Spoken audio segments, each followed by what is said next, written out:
When we say Arabic numbers, majority of the times we think about 1 to 10, 1 to 100 and that, which is not wrong. But actually, in reality, there's more than that.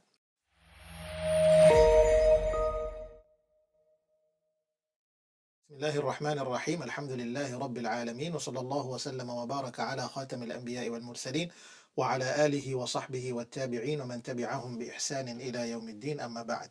Assalamu alaikum wa rahmatullahi wa barakatuh. Now in this class what we're going to look at is Arabic numerals, meaning Arabic numbers.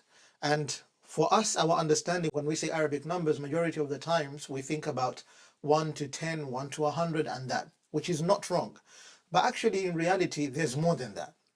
What we need to pay attention to is the fact that there's more than that. Just from just counting as 1, 2, 3, it doesn't happen that way. Because let me show you an example. As you can see, Arabic numerals, that's what we're looking at. But if you look at al-arabiyyatu bayna yadayk,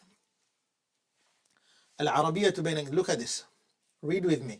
Al-wahda al-thalitha. Al-thalitha. Okay? And then you have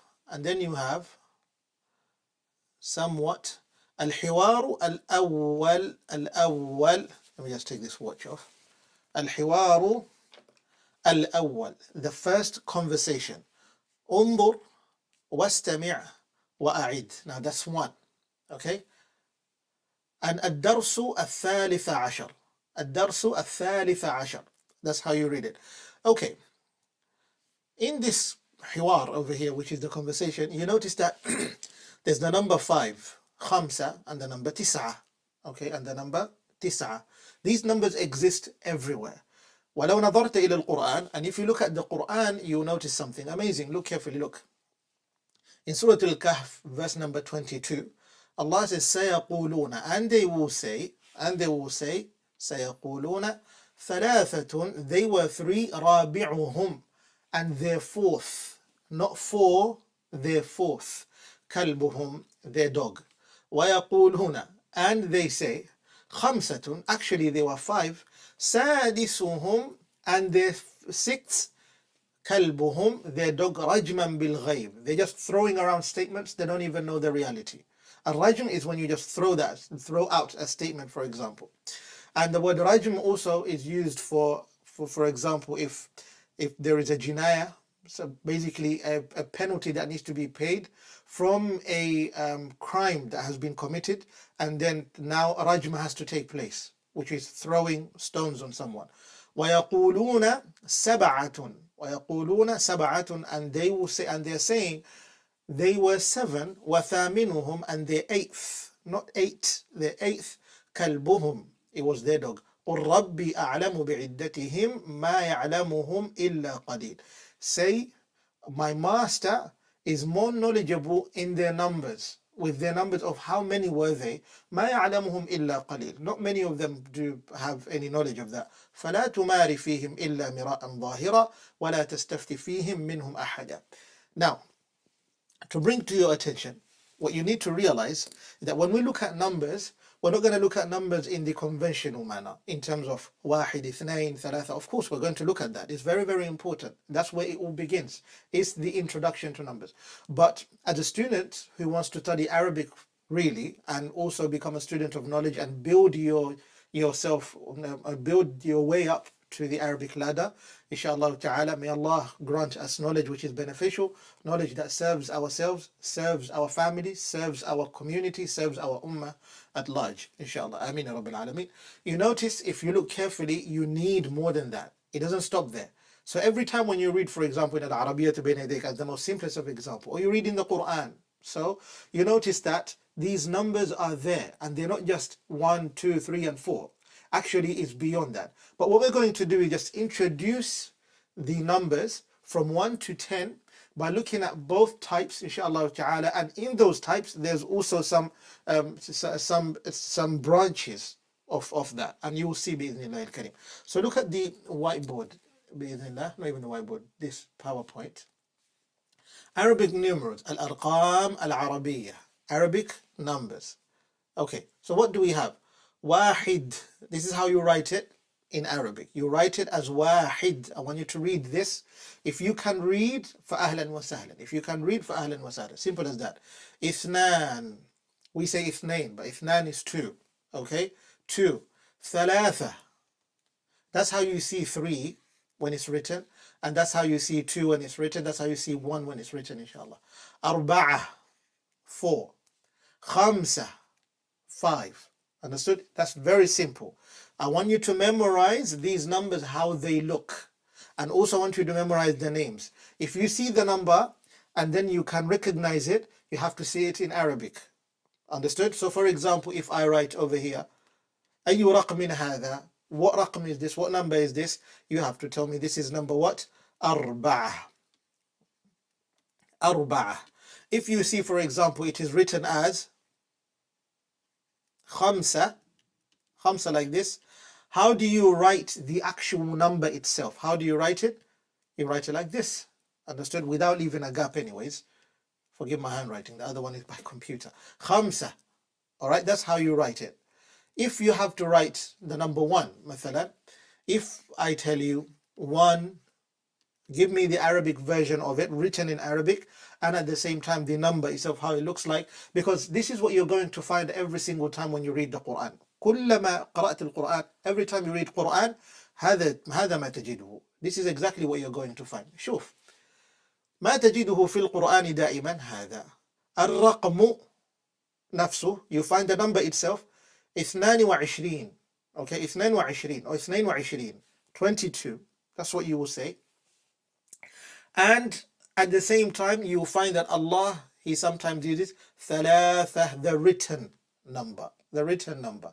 So if you don't know how to read it written, it will be difficult because it wouldn't be strong enough compared to the one who knows how it looks like when it's written and how it's looked basically in the Arabic language and how it's written in the actual number, in Arabic numbers, like that.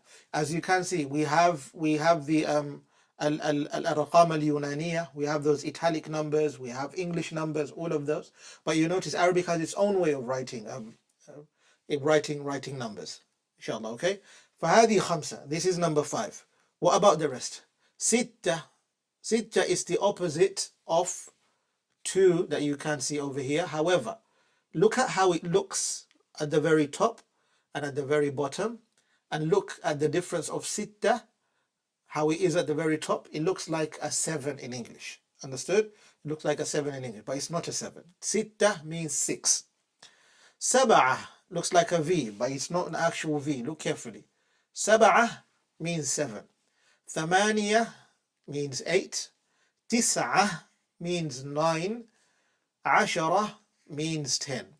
Now the ulama, they come up with a discussion to say, this عشرة, over here you can see there's a fatha on it. There's a fatha on it. I'm not going to discuss it over here.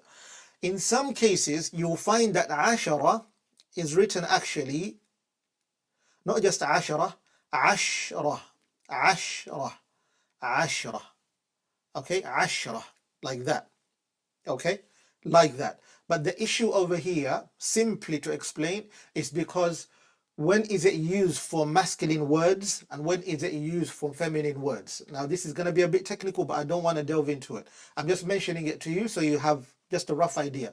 So when the words are which are used together with the numbers, such as 10, what do you do? In this case for the 10, okay, عشرة, you use for the feminine عشرة with the sukun. For the masculine عشرة with the fatha.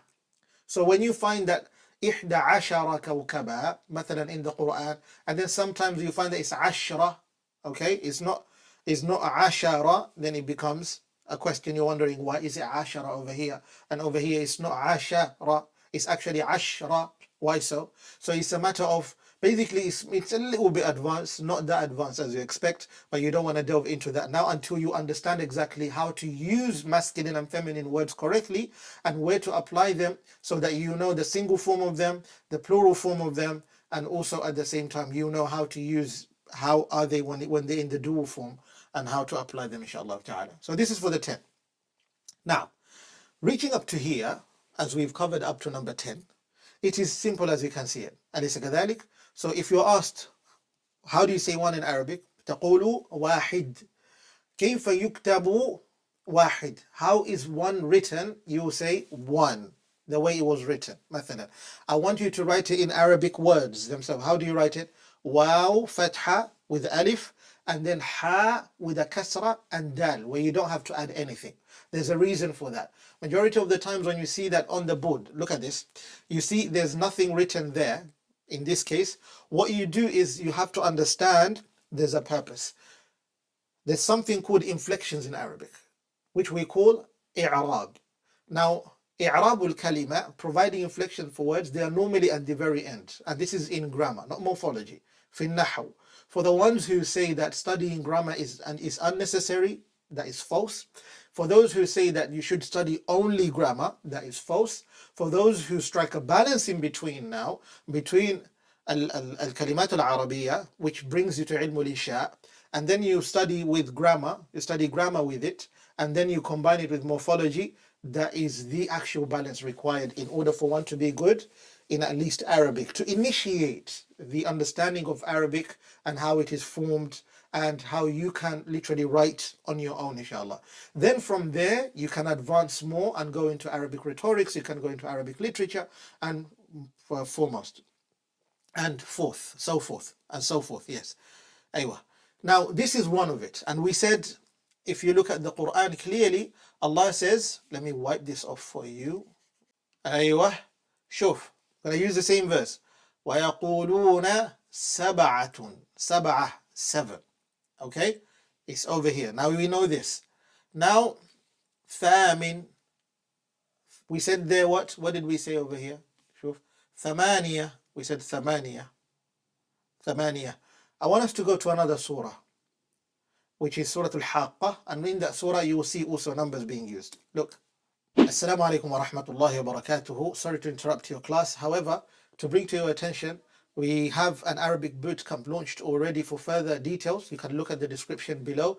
It's a 6-week program where you won't just be doing it on your own. Throughout all of the live classes and all of the lessons, bear this in mind. The most painful part for the students to study is that they have no guidance throughout their journey. I will be there with you, holding your hand throughout those 6 weeks, week after week, so that you will progress bi'idhnillah.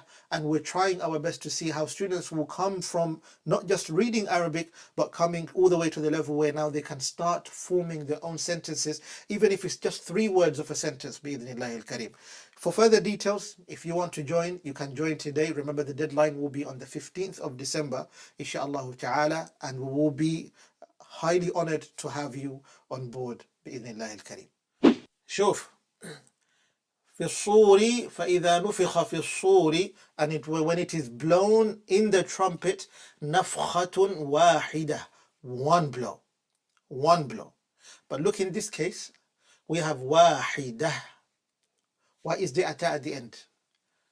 Originally you should be expecting to see واحد, isn't it? واحد. But remember, this is for masculine. Understood? For the male. When you want to use it for a female, for example, you have bintun. Allah blessed you with a daughter, and you have one. What do you say? Bintun. Or you say, instead of bintun, you say ibnatun.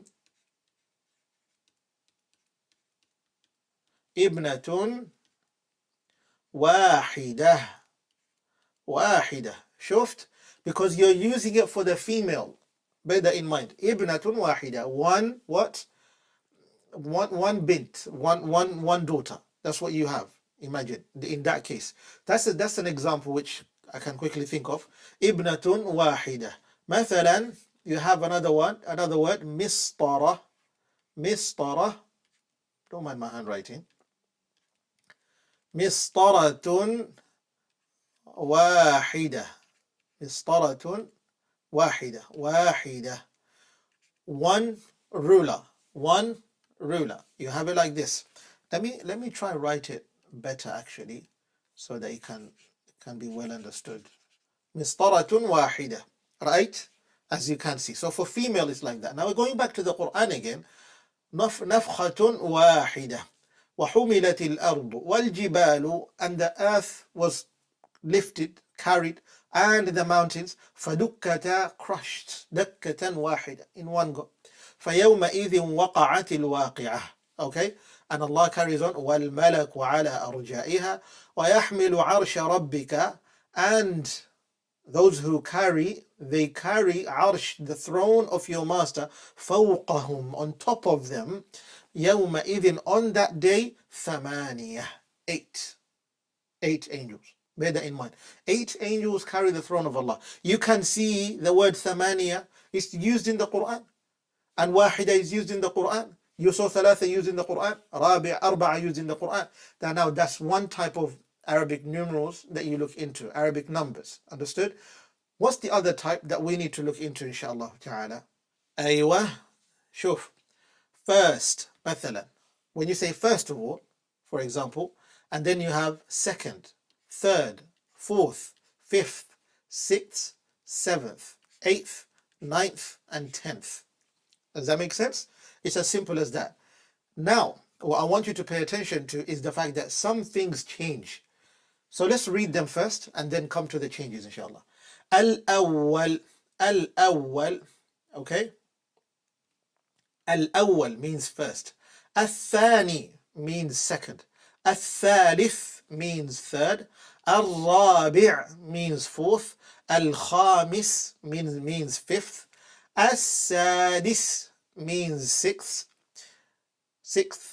And Al-sabi' means seventh. Al-thamin means eighth. Al-tasi' means ninth. Al-ashir means 10th. So for example, Allah in your family blessed you all with brothers, mashallah, and each one of them are called Muhammad, مثلا. Muhammad in this case, and he is the 10th Muhammad. He can call himself Muhammadun al-Ashir, Muhammadun al-Ashir, Muhammad the 10th. Simple. خلاص انتهى الأمر. The matter is closed, as you can see. Understood? انتهى الأمر. Muhammadun al-Ashir, Muhammad the 10th, al-Ashir. And you saw over here, al-Ashir is used. Al-Ashir, simply, al-Ashir. But then we have something called the same numbers but for the females. Okay, what about the usage of these numbers for females, for feminine? What do we do in this case? مثلا. Let's come back to al-Arabiyyah بين يديك, if we can find any. Okay? أيوة. Over here it says al-wahdatu الثالثة, the third wahda. And if you look over here, الثالث, there's no ta at the end. Third. Now let's look for the first, which is the first wahda. And in the first, in this one we said was al-awwal, isn't it? Let's look for the other one, inshallah. Allah. شفت. الوحدة الأولى. This أولى is similar to that which we saw, but this one is for feminine. Okay? Used for feminine words. Is it specifically for women only? No. للعاقل وغير العاقل. For feminine words, whether it's for a female name or it's for basically a living female name or a non-living female name. Bear that in mind, feminine name. Al-wahdatul ula. But in our previous lessons, if you look at the playlist below, inshallah, you will go through those lessons. We said something such as, what if the name contains a feminine sign, such as Hamza or Talha? Look at that. Talha. Okay? Talha. Talha is a masculine name. Bear that in mind. Talha is a masculine name. Now, do we say الثانية, second, مثلا, if you want to say a second, do we say that, or do we say al-awwal if you want to say for the first? Okay, طلحة al-awwal, we say al-awwal because this is a masculine word. Understood? If we use in this case, let me change the green for a tick. Yes, there you go. If we use in this case, al-ula, in this case, what happens? This is wrong. You cannot say that. Bear that in mind. لذلك, If you look over here, you'll notice we did also put together al-ula, first, okay? Al-ula, al-thaniya, second, al-thalitha, third, al-rabi'a, fourth, al-khamisah, fifth, al-sadisah, sixth, al-sabi'ah, seventh, al-thaminah, eighth, al-tasi'ah, ninth, al-ashirah, 10th. Bear that in mind. That's how you say them. I wouldn't want to repeat again because remember, this is a video. You can go through it again, inshallah ta'ala, and benefit from it, bi'idhnillahi al-kareem. However, what I want you to do now, inshallah, is to subscribe to, join our Telegram group, subscribe to our mailing list, subscribe to this channel, share this channel to your loved ones, and just to bring to your attention, inshallah ta'ala, once again, is that we have launched an Arabic boot camp, which is a six-week boot camp, quite intensive, but it is guided with the teacher. I will be there to guide you throughout the whole course, bi'idhnillahi al-kareem. If you want further information, inshallah, you can look at the description below and benefit from it. However, at the same time, don't forget that for you to join the Telegram group, you're not just now, for example, that we've covered this, that you're just going to get updates for the academy. Actually, we're going to send a homework in regards to these numbers for you to juggle your mind and go back to the lesson again and again so that you can answer the homework correctly, inshallah. But if you want the correct answers, for the homework, then subscribe to our mailing list. You'll receive the answers to the homework, inshallah ta'ala. Wa sallallahu wa sallam wa baraka ala nabiyyina Muhammad wa ala alihi wa sahbihi ajma'in.